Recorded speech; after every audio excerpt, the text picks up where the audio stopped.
തൃശൂർ അമല ആശുപത്രിയിലെ നഴ്സുമാരുടെ സമരത്തിന് വിരാമം. ശമ്പള വർധനവ് ഉൾപ്പെടെയുള്ള ആവശ്യങ്ങളിൽ മാനേജ്മെന്റുമായി ധാരണയായതോടെയാണ് സമരം പിൻവലിച്ചത്. എന്നാൽ ജൂബിലി മിഷൻ ആശുപത്രിയിലെ നഴ്സുമാരുടെ സമരം തുടരുകയാണ്. ശമ്പള വർധനവ് അംഗീകരിച്ചുകൊണ്ടുള്ള മാനേജ്മെന്റിന്റെ തീരുമാനത്തോടെയാണ് തൃശൂർ അമല ആശുപത്രിയിലെ നഴ്സുമാരുടെ സമരം അവസാനിച്ചത്.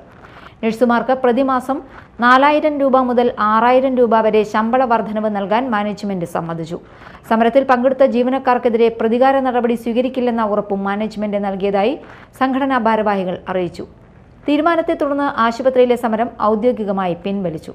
അതേസമയം ജൂബിലി മിഷൻ ആശുപത്രിയിലെ നഴ്സുമാരുടെ സമരം തുടരുകയാണ്.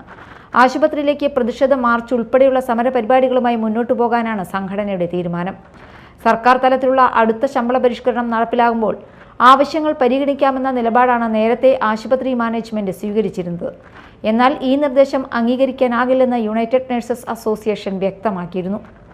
അതേസമയം നഴ്സുമാരുടെ ശമ്പള വർധനവുമായി ബന്ധപ്പെട്ട് ഏപ്രിൽ 1 മാനേജ്മെന്റ് കൈക്കൊണ്ട തീരുമാനം സംഘടന ഇപ്പോഴാണ് അംഗീകരിച്ചതെന്നാണ് ആശുപത്രി മാനേജ്മെന്റിന്റെ വിശദീകരണം. സംസ്ഥാനത്തെ മറ്റ് സ്വകാര്യ ആശുപത്രികൾ ഇടക്കാല ശമ്പളാശ്വാസം നൽകാൻ തയ്യാറായപ്പോൾ അമലയും ജൂബിലി മിഷനും മാത്രമാണ് അനുകൂല നിലപാട് സ്വീകരിക്കാതിരുന്നതെന്ന് സംഘടന നേരത്തെ ആരോപിച്ചിരുന്നു. Media time, Thrissur.